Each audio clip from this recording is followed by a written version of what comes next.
پاکستان نے missile programme پر امریکہ کے خدشات اور پابندیاں مسترد کر دیں۔ پاکستانی دفتر خارجہ کے ترجمان کا کہنا ہے پاکستان کی سیکیورٹی کا فیصلہ پاکستانی قوم کرے گی۔ پاکستان پر ماضی میں بھی پابندیاں لگیں مگر ہم نے اپنی سیکیورٹی پر توجہ مرکوز رکھی۔ ترجمان دفتر خارجہ ممتاز زہرا بلوچ کا کہنا ہے امریکی پابندیوں سے پاکستان کے دفاعی فیصلوں پر کوئی فرق نہیں پڑے گا۔ پاکستانی میزائل پروگرام پر لگائی گئی پابندیاں غیر ضروری، ناانصافی پر مبنی، خطے میں میزائل سسٹم، جوہری ٹیکنالوجی کی دوڑ بھارت نے شروع کی، بڑی طاقتوں کو بھارت کے خلاف قدم اٹھانا چاہیے۔ فوجی عدالتوں سے متعلق یورپی یونین کے تحفظات پر دفتر خارجہ کے ترجمان نے کہا پاکستان کے آئین اور عدالتوں میں اندرونی معاملات حل کرنے کی صلاحیت موجود۔ پاکستانی قوم اپنے اندرونی مسائل کو حل کرنا جانتی ہے اور اس معاملے میں کسی بیرونی مداخلت کی ضرورت نہیں۔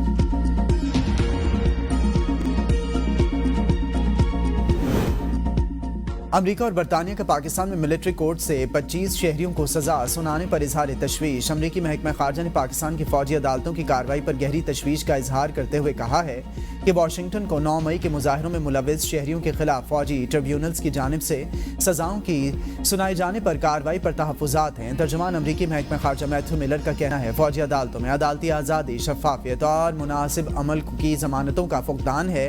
امریکہ پاکستانی حکام سے ملکی آئین کے مطابق منصفانہ ٹرائل اور مناسب عمل کے حق کا احترام کرنے کا مطالبہ کرتا ہے۔ برطانوی دفتر خارجہ کا کہنا ہے کہ برطانیہ قانونی کارروائیوں پر پاکستان کی خود مختاری کا احترام کرتا ہے۔ فوجی عدالتوں کا کارروائی سے شہریوں کے منصفانہ ٹرائل کے حق کو نقصان پہنچتا ہے۔ حکومت پاکستان شہری اور سیاسی حقوق کے بین الاقوامی معاہدے کے تحت ذمہ داریوں کو نبھائے۔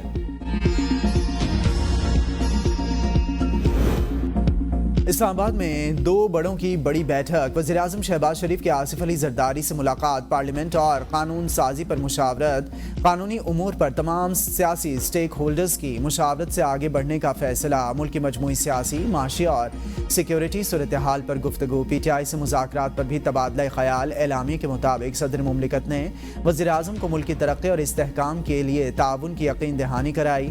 ملاقات میں نائب وزیراعظم اسحاق ڈار اور وزیر داخلہ محسن نقوی، گورنر خیبر پختونخوا فیصل کریم کنڈی، پرویز اشرف اور نوید قمر بھی موجود تھے۔ وزیراعظم کا صدر آصف علی زرداری کی صحت کے لیے ایک نیک خواہشات کا اظہار، ملک کی ترقی کے لیے مل کر آگے بڑھنے کے عزم کا اعادہ۔ جوڈیشل کمیشن رولز 2010 منسوخ، جوڈیشل کمیشن رولز 2024 منظوری کے بعد پبلک کر دیے گئے۔ نئے رولز کے مطابق جج کے طور پر تقرری کے لیے میرٹ کا تعین آئین کے تحت جج کے حلف کے مطابق کیا جائے گا۔ ہائی کورٹس میں ججز کی تقرری کے لیے نامزدگیوں حتمی فیصلے کے دوران وکلاء عدالتی افسران کی مناسب نمائندگی یقینی بنائی جائے گی۔ عدالتی افسران کے معاملے میں طے شدہ قابلیت اور معیار کے ساتھ سینیورٹی کو بھی مد نظر رکھا جا سکتا ہے۔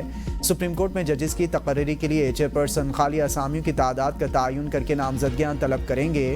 ہائی کورٹس یا وفاقی شرعی عدالت میں ججز کی تقرری کے لیے چیئرپرسن متعلقہ چیف جسٹس سے مشاورت کریں گے۔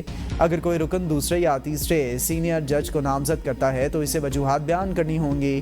نامزدگی خط میں وجوہات دینی ہوں گی کہ سب سے سینئر جج یا 2 سب سے سینئر ججز کو نامزد کیوں نہیں کیا گیا۔ رولز میں کہا گیا ہے کہ اگر کمیشن سب سے سینئر جج کو چیف جسٹس مقرر نہیں کرتا تو کمیشن کو اس بات کی وجوہات بتانی ہوں گی۔ احتجاج اور دھرنوں کے بعد اپوزیشن اور حکومت مذاکرات کی میز پر آ گئے۔ مذاکراتی کمیٹیوں کے اجلاس کا پہلا دور، بات چیت جاری رکھنے پر اتفاق۔ اگلا 2 جنوری کو ہوگا اسپیکر سردار ایاز صادق کی زیر صدارت مذاکراتی کمیٹی کا پہلا ان کیمرہ اجلاس۔ آئندہ اجلاس میں اپوزیشن مطالبات کی فہرست پیش کرے گی۔ اعلامیہ جاری، اجلاس میں راجہ پرویز اشرف، اسحاق ڈار، رانا ثناء اللہ، نوید قمر، علیم خان، سینیٹر عرفان صدیقی اور فاروق ستار کی شرکت۔ اپوزیشن کی طرف سے اسد قیصر، صاحبزادہ حامد رضا اور علامہ راجہ ناصر عباس بھی شریک ہوئے۔ سلمان اکرم راجہ اور عمر ایوب عدالتی پیشیوں، الیمین گنڈاپور کابینہ میٹنگ اور حامد خان عدالتی مصروفیات کے باعث مذاکراتی کمیٹی میں شامل نہ ہو سکے۔ اسپیکر سردار ایاز صادق نے کہا میرا کام سہولت فراہم کرنا ہے، باقی دونوں فریق اپنا فیصلہ خود کریں گے۔ حکومت اور اپوزیشن کے مابین مذاکرات کا عمل نیک شگن ہے، مذاکرات کا عمل جمہوریت کا حسن ہے۔ وزیراعظم شہباز شریف کو پی ٹی آئی کے ساتھ مذاکرات میں مثبت پیش رفت کی امید، حکومتی مذاکراتی کمیٹی میں اعجاز الحق اور خالد مقصی کو شامل کر دیا۔ شہباز شریف نے کہا ملک کے وسیع تر مفاد کے لیے مذاکرات میں مثبت پیش رفت ہوگی، ملکی مفاد سب سے مقدم، قومی سلامتی کو ملحوظ خاطر رکھا جائے۔ حکومت نے بانی پی ٹی آئی سے ملاقات کرانے کا مطالبہ منظور کر لیا۔ اپوزیشن کی مذاکراتی کمیٹی کے رکن اسد قیصر کہتے ہیں ہم نے بانی پی ٹی آئی کی رہائی اور سینئر ججز پر مشتمل کمیشن بنانے کا مطالبہ کیا ہے۔ یہ ابتدائی ملاقات تھی۔ 2 جنوری کو چارٹر آف ڈیمانڈ پیش کریں گے۔ سنی اتحاد کونسل کے سربراہ حامد رضا نے کہا ایجنڈے سے پیچھے نہیں ہٹیں گے۔ بانی پی ٹی آئی کو ہر معاملے میں اعتماد میں لیا جائے گا۔ ہم کوئی ریلیف نہیں مانگ رہے بلکہ فیکٹ فائنڈنگ چاہتے ہیں۔ مذاکرات کے حوالے سے حکومت کی سنجیدگی نظر آئی۔ مذاکرات کے دوران اراکین متنازع بیانات سے گریز کریں گے۔ 2 جنوری کے بعد روزانہ کی بنیاد پر میٹنگ ہوگی۔ مذاکرات میں ہم کسی ڈیل کے نتیجے میں کیسز ختم کرنے کا مطالبہ نہیں کر رہے۔ کوشش ہے مذاکرات کامیاب ہوں، ملک میں سیاسی استحکام آئے۔ عرفان صدیقی کہتے ہیں اپوزیشن کے ساتھ کھلے دل، دماغ اور اچھی توقعات کے ساتھ مذاکرات کر رہے ہیں۔ ہمارے پیش نظر پاکستان ملک کی ترقی اور عوام ہیں۔ خالد مقبول صدیقی نے کہا مذاکرات بہت پہلے ہو جانے چاہیے تھے۔ مذاکرات اور مکالمے کے علاوہ جمہوریت اور سیاست میں دوسری کوئی گنجائش نہیں۔ حکومت جیسی بھی ہے مذاکرات ان سے ہی کرنے ہیں، دیکھتے ہیں کیا ہوتا ہے۔ ہمارا مطالبہ ہے پی ٹی آئی کے تمام اسیران کو رہا کیا جائے، 9 مئی پر جوڈیشل کمیشن بنایا جائے۔ اس وقت تک استحکام نہیں آئے گا جب تک ملک میں انصاف نہیں ہوگا۔ پشاور میں میڈیا سے گفتگو کرتے ہوئے اپوزیشن لیڈر عمر ایوب نے کہا الیمین گنڈاپور معاملات اچھے طریقے سے سنبھال رہے ہیں، انہیں ہٹانے کی بات بے بنیاد ہے۔ پارٹی میں کسی قسم کے اختلافات نہیں۔ 5 دسمبر کو بانی پی ٹی آئی سے ملاقات ہوئی تھی۔ 5 دسمبر کو ہی مذاکراتی کمیٹی تشکیل دی گئی تھی۔ کمیٹی تشکیل دینے کے بعد سے بانی پی ٹی آئی سے ملاقات نہیں ہوئی۔ پشاور ہائی کورٹ نے عمر ایوب کی 1 ماہ کی راہداری ضمانت منظور کر لی۔ عمر ایوب کو درج مقدمات میں گرفتار نہ کرنے کا حکم۔ کرم میں ایمرجنسی نافذ، خیبر پختونخوا حکومت نے ضلع کرم کو آفت زدہ قرار دے دیا۔ خیبر پختونخوا کابینہ نے منظوری دے دی۔ وزیر اعلیٰ خیبر پختونخوا کی زیر صدارت کابینہ کا اجلاس۔ الیمین گنڈاپور نے کہا کرم کا مسئلہ دہشت گردی کا نہیں، 2 گروپس کے درمیان تنازع کا ہے۔ کچھ عناصر فرقہ وارانہ منافرت کے ذریعے حالات خراب کرنے کی کوشش کر رہے ہیں۔ مسئلے کو دوسرا رنگ دینے کے لیے غلط بیانیاں بنایا جا رہا ہے۔ علاقے میں غیر قانونی بھاری ہتھیاروں کی بھرمار ہے۔ اتنے بھاری ہتھیار رکھنے اور مورچے بنانے کا کوئی جواز نہیں۔ کسی بھی مسلح گروپ کو غیر قانونی ہتھیار رکھنے کی اجازت نہیں۔ تیرا اور جانی خیل میں آپریشن 10 سال بعد حکومت اور اپوزیشن ایک میز پر بیٹھی۔ رانا ثناءاللہ کہتے ہیں اپوزیشن کے مطالبات سنیں گے، پھر اپنا موقف دیں گے اور کوئی راستہ نکلے گا نہیں۔ سمجھ نہیں آتی نواز شریف اور اسٹیبلشمنٹ کو آن بورڈ نہ لیا ہو۔ ملک میں پارلیمانی جمہوری نظام، پارلیمنٹ نے اسی آئین کے تحت ہی چلنا ہے۔ اپنے بچے آرام سے بیٹھے ہیں، لوگوں کے بچے جیلوں میں رول رہے ہوتے ہیں۔ یہ مستقبل میں آپ کے لیے بالکل نہیں چاہتی، نہ یہ مستقبل کا یہ راستہ اپنے لیے چننا۔ گالی دینا، بدتمیزی کرنا، گریبان پکڑ لینا، بڑے چھوٹے کا لحاظ نہ کرنا، یہ ہمارے ایتھکس نہیں ہیں۔ کوئی آپ کو گالی گلوچ سکھائے، اگر آپ کو کوئی الزام لگانا، پگڑیاں اچھالنا سکھائے تو وہ آپ کا ہمدرد نہیں ہے۔ سیاسی مخالفت کی وجہ سے مجھے کردار کشی کا سامنا کرنا پڑا۔ کوئی آپ کو گالی دینا اور کسی کی پگڑیاں اچھالنا سکھائے تو وہ آپ کا ہمدرد نہیں۔ وزیر اعلیٰ پنجاب مریم نواز شریف کا ہونہار اسکالرشپ پروگرام کے دوسرے فیز کی افتتاحی تقریب سے خطاب۔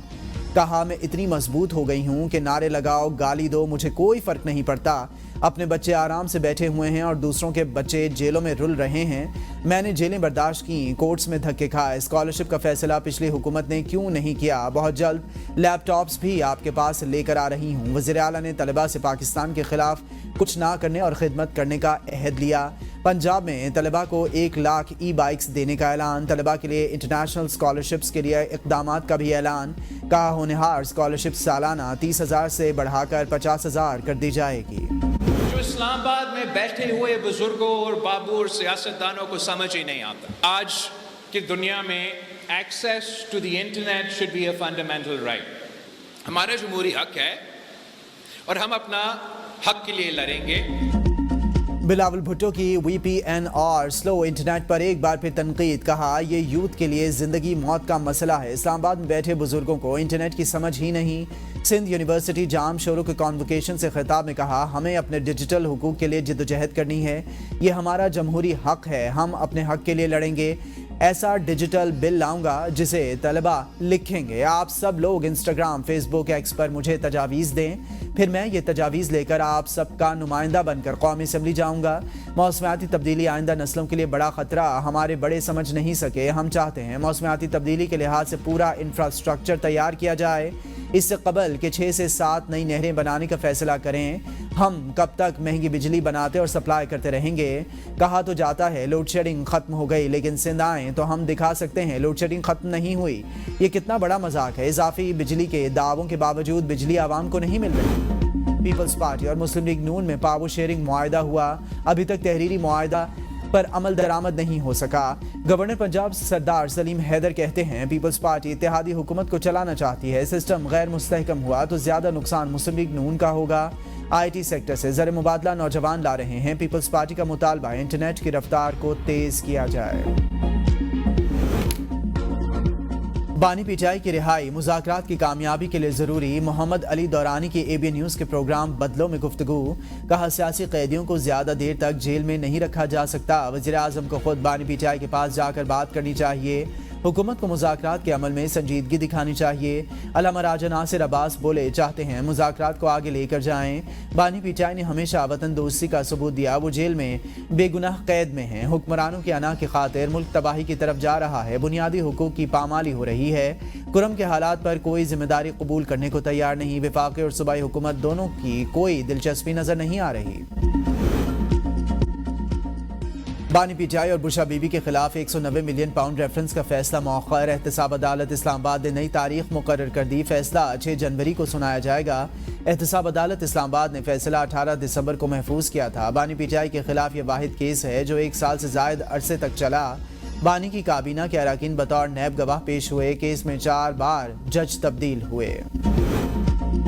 190 ملین پاؤنڈ کیس میں بانی پی ٹی آئی بری ہونا چاہیے، chairman P T I barrister Gohar کی میڈیا سے گفتگو، کہا میں اس میں بانی پی ٹی آئی بینیفیشری نہیں، گواہوں نے بھی تسلیم کیا، حکومت کو کوئی نقصان نہیں ہوا، بانی پی ٹی آئی نے کوئی فائدہ نہیں لیا، اگر انصاف کے مطابق فیصلہ آیا تو بانی پی ٹی آئی بری ہوں گے، یہ کوئی پتہ نہیں فیصلہ کب تک متوقع ہے۔ لطیف کھوسا نے کہا بانی پی ٹی آئی اور بشا بی بی نے ایک ڈھیلے کا مفاد نہیں حاصل کیا، آج بھی یونیورسٹی موجود ہے، طلبہ مفت تعلیم حاصل کر رہے ہیں، ہو سکتا ہے یہ انتقامی مقدمات جلد ختم ہوں۔ سیولنز کا ملٹری ٹرائل کر کے عالمی قوانین کی خلاف ورزی کی جا رہی ہے، شیخ وقاص اکرم کہتے ہیں یورپی یونین نے بھی ملٹری کورٹ کے فیصلے پر تشویش کا اظہار کیا، ہم سمجھتے ہیں سیولنز کا ملٹری ٹرائل نہیں ہونا چاہیے، حکومت نے معیشت کو تباہ کرنے کی بنیاد رکھ دی، حکومت انتقام میں مخالفین کو ختم کر رہی ہے، ہم تمام لیگل آپشنز استعمال کریں گے۔ 190 ملین پاؤنڈ کیس سیاسی انتقام کی بدترین مثال، کیس کا فیصلہ کیوں مؤخر کیا گیا؟ کیس میں بانی پی ٹی آئی کی بریت بنتی ہے، انصاف میں تاخیر نہیں ہونی چاہیے، بریت کے کیس میں فیصلہ مؤخر کرنا سمجھ سے بالاتر ہے، بانی پی ٹی آئی کو مائنس کرنا آسان نہیں، وہ بڑی سیاسی پارٹی کے بانی ہیں۔ تحریک انصاف سے اچھے ماحول میں گفتگو ہوئی ہے، 2 جنوری کو میٹنگ میں پی ٹی آئی والے چارٹر آف ڈیمانڈ لے کر آئیں گے، سابق وزیر اعظم راجہ پرویز اشرف کی صحافیوں سے گفتگو، کہا تحریک انصاف والے مطالبات تحریری طور پر کمیٹی کے سامنے رکھیں گے، وہ کیا چاہتے ہیں، جیلوں میں قید ورکرز کے حوالے سے بھی ہم نے بات کی، آج ابتدائی بات چیت ہوئی، باقاعدہ مذاکرات کا دور آئندہ ہوگا۔ ملٹری کورٹس میں دہشت گردوں کو سزائیں ہونی چاہیے، سیاستدان کب سے دہشت گرد بن گئے، ہم ملٹری کورٹس کی سزاؤں کے خلاف ہیں، سابق صدر عارف الوی کی میڈیا سے گفتگو، کہا سیاست ہی ملک کو بچائے گی، ہمیشہ کہتا ہوں جو حکومت کر رہے ہیں ان سے مذاکرات ہوں، میرے دکھ درد بہت طویل ہیں، ہم نے ماریں کھائی ہیں، ہمارا مینڈیٹ واپس کیا جائے، اگر بانی پی ٹی آئی کہتا ہے کہ الیکشن دوبارہ ہوں تو ہونے چاہیے۔ پارلیمان کی سب سے بڑی پبلک اکاؤنٹس کمیٹی کا پہلا اجلاس 26 دسمبر کو طلب، اجلاس میں پبلک اکاؤنٹس کمیٹی کے عبوری چیئرمین کا تقرر متوقع، حکومت اور اپوزیشن میں چیئرمین کی تعیناتی پر اتفاق نہ ہونے کی وجہ سے پبلک اکاؤنٹس کمیٹی کا اجلاس طویل عرصے سے نہیں ہو سکا، پبلک اکاؤنٹس کمیٹی تمام وزارتوں ڈویژن سے متعلق مالی امور دیکھتی ہے۔ 9 مئی ملزمان کو سزائیں سنانے میں عالمی قوانین کی خلاف ورزی نہیں کی گئی، طلال چودھری کہتے ہیں 9 مئی کے ملزمان کو قانون کے مطابق سزائیں سنائی گئیں، سزا و جزا کے بغیر کوئی ریاست نہیں چل سکتی، کوئی نہیں کہتا 9 مئی میں ملوث لوگ گناہ گار نہیں، پی ٹی آئی سیکریٹری جنرل نے کہا کہ ہم سزائیں معاف کرانے کے لیے اپیل کریں گے، دنیا بھر میں سزائیں ملک کے قوانین کے مطابق ہوتی ہیں، پی ٹی آئی نے ہمیشہ ملک کے مفادات کے خلاف سازشیں کی۔